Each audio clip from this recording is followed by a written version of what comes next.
tapat, matatag at maaasahan balitang tama at totoo lamang dito sa Pilipinas Network.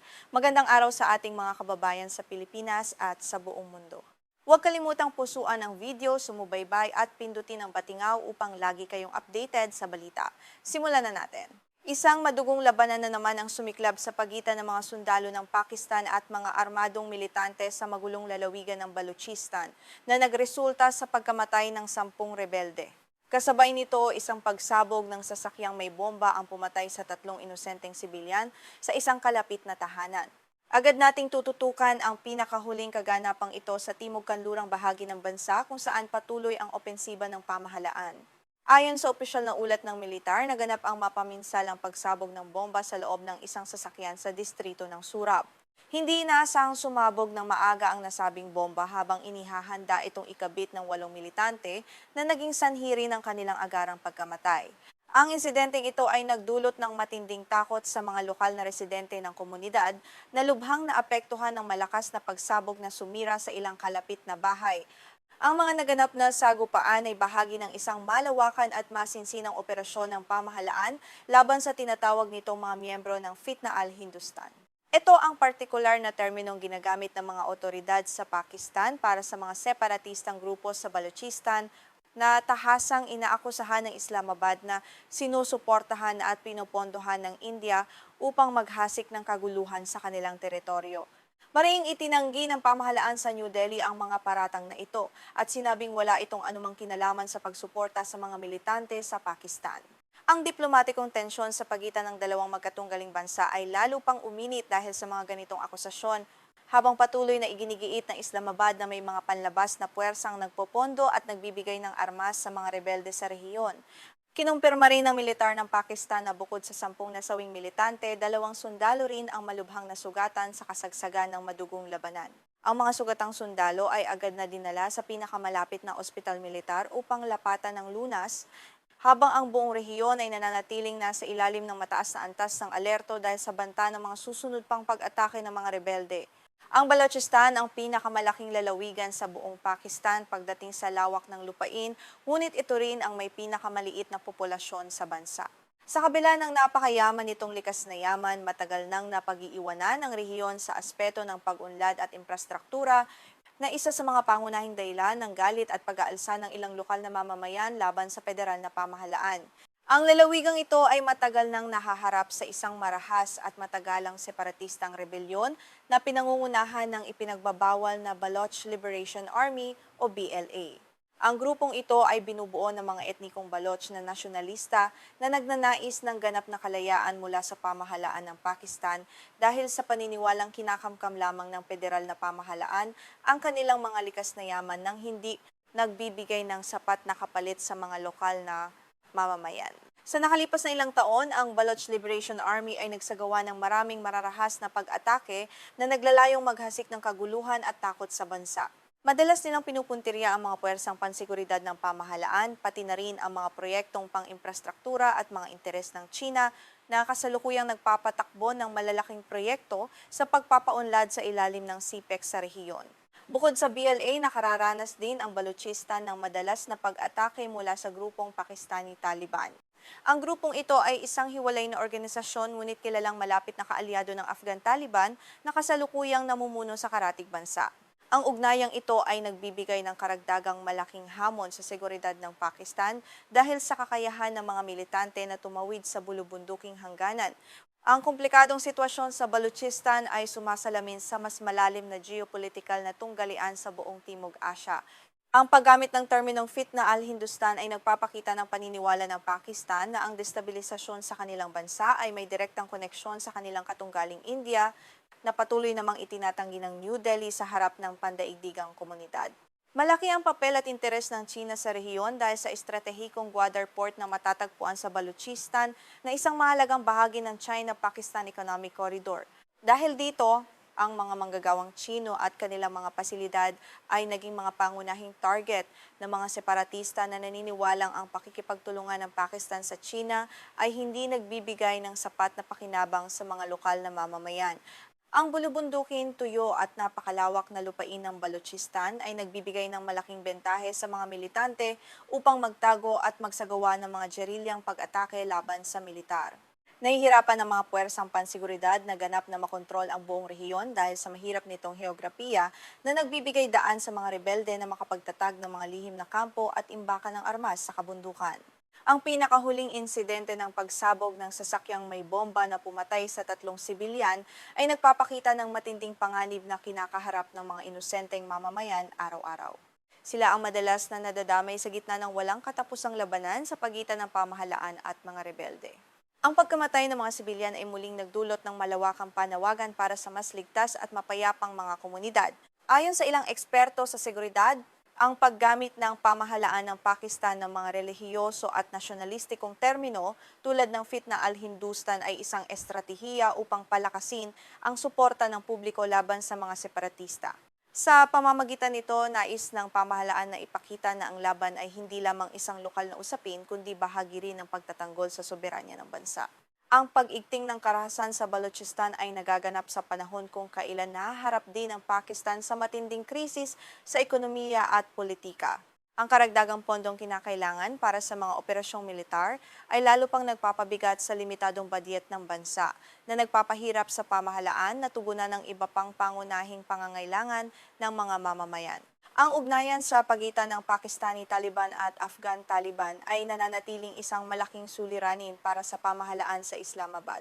Sa kabila ng mga paulit-ulit na pangako ng Kabul na hindi nito papayagang gamitin ang kanilang teritoryo para sa mga pag-atake laban sa ibang bansa, patuloy pa rin ang pagtawid ng mga militante sa mahaba at mahirap bantayang hangganan ng dalawang bansa upang magsagawa ng mararahas na pag-atake sa Pakistan. Ang pandaigdigang komunidad ay nagpahayag ng matinding pagkabahala sa patuloy na kawalan ng katatagan sa rehiyon, lalo na dahil ang Pakistan ay isang bansang may mga sandatang nuklear. Ang kawalan ng seguridad sa Balochistan ay maaaring magkaroon ng malubhang epekto sa katatagan ng buong Timog Asya, kaya't mahigpit itong binabantayan ng mga karatig bansa at ng mga pangunahing pandaigdigang kapangyarihan. Dahil sa patuloy na kaguluhan, nag-aalangan ng mga potensyal na dayuhang mamumuhunan na pumasok sa Balochistan sa kabila ng napakayaman nitong deposito ng tanso, ginto at natural gas. Ang kakulangan sa pamumuhunan ay nagpapanatili sa mataas na antas ng kahirapan at kawalan ng trabaho sa rehiyon na madalas namang ginagamit ng mga rebelde upang manghikayat ng mga bagong kasapi sa kanilang hanay. May mga lumalakas ding panawagan para sa isang pampulitikang solusyon sa halip na umasa lamang sa purong militar na diskarte ng pamahalaan. Naniniwala ang ilang lokal na leader na ang tunay at pangmatagalang kapayapaan ay makakamit lamang kung bibigyan ng sapat na otonomiya at makatarungang bahagi sa kita mula sa likas na yaman ang mga mamamayan ng Balochistan upang mabawasan ang mga dahilan ng mga rebelde sa patuloy na pakikipaglaban. Sa pagtatapos, ang kamakailang sagupaan na kumitil sa buhay ng 10 militante at 3 sibilyan ay patunay na malayo pa ang tatahakin bago ganap na makamit ang kapayapaan sa Balochistan. Isang napakapambihirang sagupaan ang sumiklab kamakailan sa pagitan ng mga sundalong Israeli at mga Israeli settler sa West Bank. Nangyari ito matapos tangkaing buwagin ng militar ang isang ilegal na kampo ng mga settler na itinayo sa harap mismo ng mga tahanan ng mga Palestino. Ang matagal ng tensyon sa rehiyon ay umabot sa panibagong antas dahil sa direktang komprontasyong ito sa pagitan ng mga puwersang panseguridad ng Israel at ng mga Israeli settler. Ayon sa mga nakasaksi sa pangyayari, naganap ang marahas na insidenteng ito sa labas ng nayon ng Kusra, isang komunidad ng mga Palestino sa sinasakop na West Bank. Dito itinayo ng mga settler ang kanilang kampo upang harangan ang mga lokal na residente. Ang marahas na paghaharap na ito ay nagpapakita ng lumalalang hidwaan sa pag-aagawan ng lupa na patuloy na nagpapahirap sa mga sibilyang naninirahan sa naturang teritoryo sa loob ng mahabang panahon. Sa kabila ng pagtatangka ng militar na paalisin ang mga settler, napilitan din silang umatras kalaunan ng hindi tuluyang nalilinis ang buong lugar mula sa mga nakaharang.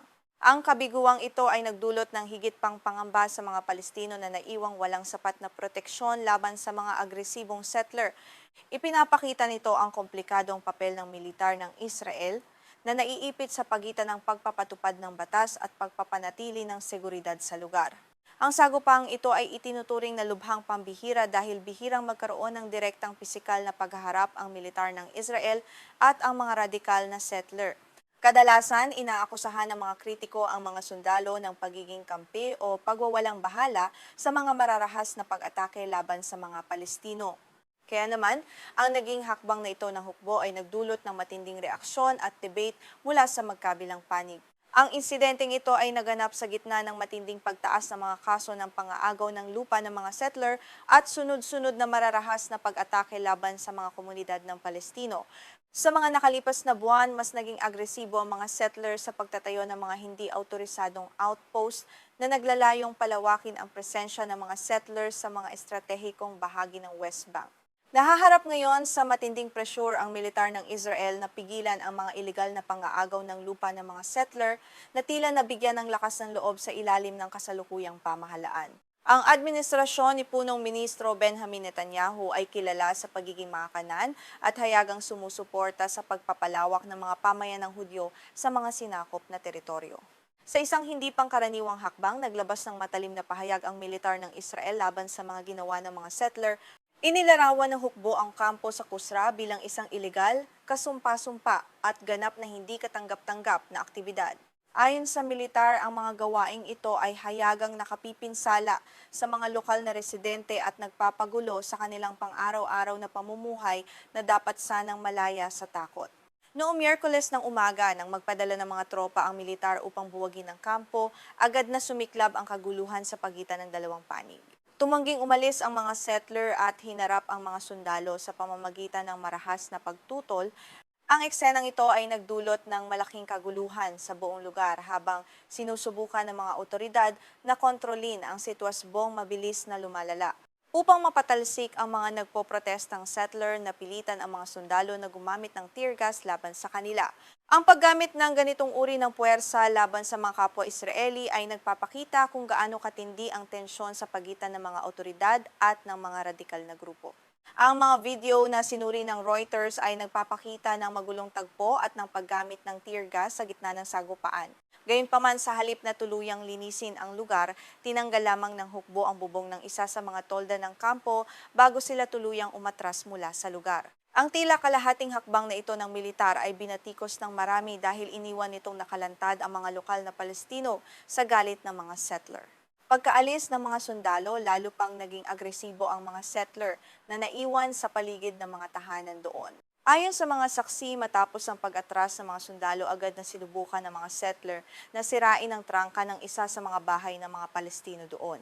Ang kawalan ng permanenteng puwersa ng seguridad ay nagbigay ng pagkakataon sa mga settler na ipagpatuloy ang kanilang panggigipit.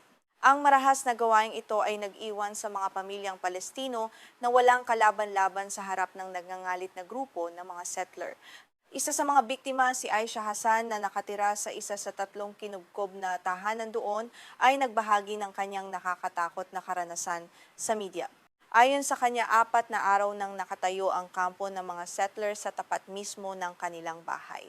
Dahil dito, sila ay naging tila mga bilanggo sa sarili nilang tahanan, natatakot na lumabas o kahit sumilip man lamang sa bintana dahil sa banta ng marahas na pag-atake. Ikinuwento pa ni Hassan na sinubukan ng mga settler na pasukin ang kanilang tarangkahan sa pamamagitan ng pagpukpok at pagbato sa kanilang bahay. Bukod sa pisikal na pag-atake, patuloy din silang nakatatanggap ng mga mura, pang-iinsulto at pagbabanta mula sa mga settler.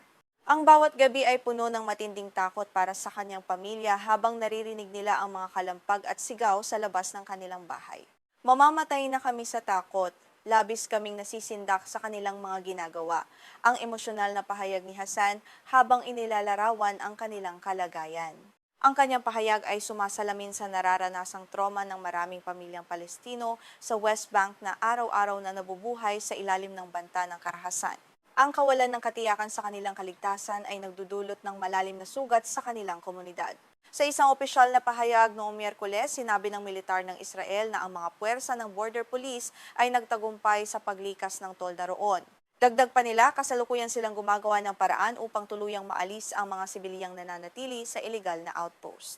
Ayon sa kanila, patuloy pa ring inaayos ang insidente at nananatili sa lugar ang mga puwersang panseguridad upang maiwasan ang muling pagsiklab ng kaguluhan. Sa kabila ng mga pahayag na ito, hindi agad sumagot ang militar sa mga karagdagang tanong tungkol sa mga detalye ng sagupaan sa pagitan ng kanilang mga tropa at ng mga settler. Gayon din, hindi nagbigay ng agarang tugon ang pulisya ng Israel ng hinga ng komentaryo hinggil sa insidente. Ang kawalan ng malinaw na tugon mula sa mga otoridad ay nagpapataas ng hinala at pagkabahala tungkol sa tunay na kalagayan ng mga sibilyan sa lugar. Upang maunawaan ang mas malawak na konteksto ng isyong ito, ang West Bank ay isang teritoryong sinakop ng Israel noong digmaan noong 1967. Sa kasalukuyan, tahanan ito ng humigit kumulang 3 milyong Palestino at kalahating milyong settler na Hudyo. Ang dalawang magkasalungat na populasyong ito ay patuloy na nag-aagawan sa limitadong espasyo na patuloy na nagiging sanhi ng tensyon at karahasan sa rehiyon. Ayon sa ulat ng Peace Now, isang kilalang grupo sa Israel na nagbabantay sa pagpapalawak ng mga pamayanan, mayroong humigit kumulang 146 na opisyal na settlement sa West Bank.